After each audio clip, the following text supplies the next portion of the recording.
الحمد للہ وکفا وسلام علی عبادہ الذین اصطفیٰ اما بعد فاعوذ باللہ من الشیطان الرجیم بسم اللہ الرحمن الرحیم کل نفس ذائقۃ الموت وقال النبی صلی اللہ علیہ وسلم الدنیا مزرع الآخرہ صدق اللہ العلی العظیم۔ السلام علیکم ورحمۃ اللہ وبرکاتہ۔ امید ہے آپ سب ٹھیک ہوں گے اور اچھے سے ہوں گے۔ اللہ تعالیٰ آپ سب لوگوں کو خوش اور خوشحال رکھے۔ سامعین، اللہ تعالیٰ نے قرآن کریم میں فرمایا ہے کل نفس ذائقۃ الموت، جو کوئی بھی دنیا میں جاندار چیز ہے اسے ایک دن موت کا مزہ چکھنا ہے، یعنی اسے اس دنیا سے ایک دن نکلنا ہے، انتقال کرنا ہے۔ اور حضور صلی اللہ علیہ وسلم نے فرمایا الدنیا مزرع الآخرہ، یعنی یہ جو دنیا ہے یہ آخرت کی ایک کھیتی ہے۔ کھیتی کا مقصد یہ ہے کہ جب ہم دنیا میں اپنی دنیا کی کھیتی میں محنت کرتے ہیں، مشقت کرتے ہیں، اپنے سیب کے باغوں میں، اپنی کھیتی میں یا اپنی فصل میں محنت کرتے ہیں، وہ تبھی ہم برف کے موسم میں جب بیٹھے ہوئے ہوتے ہیں تبھی اس پھل کا ہم مزہ لیتے ہیں، یعنی اسی کا کھاتے ہیں۔ پھر تو اسی طرح جب ہم آخرت کی کھیتی کے لیے محنت کریں گے، مشقت کریں گے، اور آخرت کی کھیتی کو بھی ہم اسی طرح آرام کر لیں گے۔ تو ایک شخص کو حضرت اسرائیل علیہ السلام سے ملاقات ہوئی ہے، اور اس شخص نے عرض کی اے اسرائیل علیہ السلام، آپ جب لینے کے لیے آتے ہو، آپ جب کسی انسان کو لینے کے لیے آتے ہیں تو اس وقت آپ کوئی نوٹس ہی نہیں دیتے ہو، یہاں تک کہ دنیا کا قانون یہ ہے اگر کسی انسان کو کچھ غلطی ہو جائے یا کوئی غلطی کر بیٹھے اس کو نوٹس دی جاتی ہے اے بھائی جان تو ایسا غلطی کرتا ہے، ایسا مت کر کیونکہ آپ کو اس غلطی کا سزا پھر مل جائے گا۔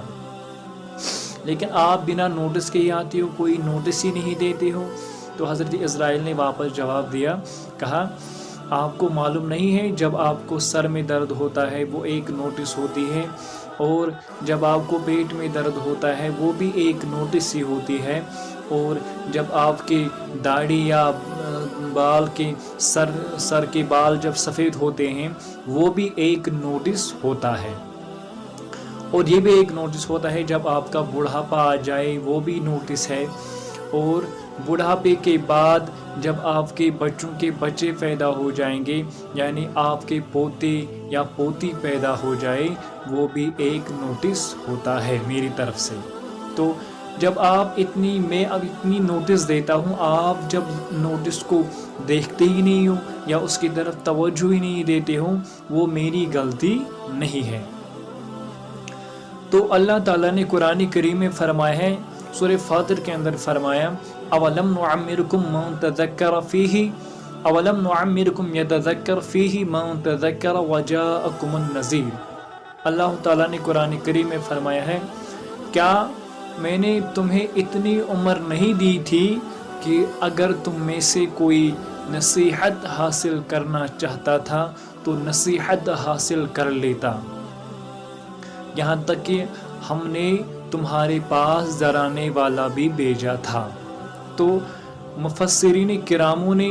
لکھا ہے کہ ڈرانے والے سے مراد ہے حضور صلی اللہ علیہ وسلم، کیونکہ حضور صلی اللہ علیہ وسلم جب تشریف لائے اور اس کے بعد اس نے اپنے صحابوں سے فرمایا، اپنی امتیوں سے فرمایا میری امتیوں کہ تمہیں جب اس دنیا سے مرنا ہوگا، تمہیں جب اس دنیا سے نکلنا ہوگا، اس کے بعد تمہیں اللہ تعالیٰ کے سامنے کھڑا ہونا ہوگا۔ تو اللہ تعالیٰ نے قرآن کریم میں فرمایا ہے منہا خلقناکم، اور تمہیں اسی زمین سے ہم نے بنایا ہے، وَمِنْهَا نُعِيدُكُمْ، اور اسی زمین میں لوٹائیں گے، یعنی اسی زمین سے بنایا ہے، اسی زمین میں دوبارہ تمہیں جانا ہوگا۔ وَمِنْهَا نُخْرِجُكُمْ تَارَةً أُخْرَى، اور فرمایا اور دوبارہ اسی سے لوٹائیں گے۔ تو سامعین، میرے کہنے کا مقصد یہ ہے کہ ماشاءاللہ ہم بہت سارے لوگ سبھی لوگ اس بات سے واقف ہیں کہ اللہ تعالیٰ نے قرآن کریم میں فرمایا ہے کل نفس ذائقۃ الموت، یہ جو دنیا ہے اسے ایک دن ہر کسی آدمی کو چھوڑنا ہے۔ تو ایک دفعہ حضور صلی اللہ علیہ وسلم میدان عرفات میں گئے تو ایک صحابی تھا جس کا تھوڑا لیٹ ہوا تھا، وہ اپنی اونٹنی نکالا، اس نے اپنی اونٹنی نکالی اور اسے بھگانے لگا، تیز جانے لگا کیونکہ دیر ہو چکی تھی حضور صلی اللہ علیہ وسلم کے پاس جانے کو۔ تو فرمایا جب وہ اونٹنی نکالا اس نے تو اونٹنی کو بھگایا، تیز بھگایا ہے۔ جب حضور صلی اللہ علیہ وسلم کے سامنے پہنچے اور وہاں کہنے لگ گئے لبیک اللہم لبیک لبیک لا شریک لک لبیک ان الحمد والنعمت والملک لا شریک لک لبیک، تو یہی کہتے کہتے وہ اونٹنی سے گر گئے ہیں اور ان کا وہیں پہ انتقال ہو گیا ہے۔ تو حضور صلی اللہ علیہ وسلم نے صحابوں سے کہا وہ صحابوں اسے لے آؤ، اور حضور صلی اللہ علیہ وسلم نے اس کا جنازہ پڑھا ہے اور فرمایا صحابوں تمہیں پتہ ہے یہ جب لبیک لبیک کہتے کہتے آ رہا تھا اس کا انتقال ہو گیا ہے، جب یہ قیامت کے دن اٹھے گا اور یہ لبیک کہہ کر ہی اٹھے گا۔ اس لیے فرماتے ہیں کہ جو انسان جس چیز سے دنیا میں محبت کرتا ہے قیامت کے دن اسی چیز کے ساتھ اٹھایا جائے گا۔ اسی طرح ایک شخص تھا جو دنیا میں شراب پیتا تھا، اور جب وہ مر گیا ہے تو حضور صلی اللہ علیہ وسلم نے فرمایا کہ اس آدمی جب شراب پیتا تھا اور جب اس کو قیامت کے دن اٹھایا جائے گا اس کے منہ سے شراب کی بدبو آ رہی ہوگی۔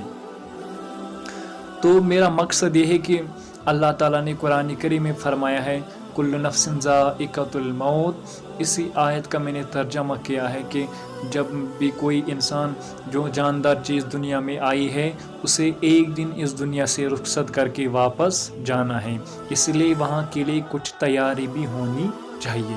مجھے امید ہے کہ آپ سبھی لوگوں کو یہ آج کی میری باتیں پسند آئی ہوگی، تو انشاءاللہ امید کرتا ہوں انشاءاللہ تعالی اللہ تعالیٰ آپ سب لوگوں کو اور مجھے بھی سننے سے زیادہ عمل کرنے کی توفیق عطا فرمائے۔ وما علینا الا البلاغ المبین، وآخر دعوانا ان الحمد للہ رب العالمین۔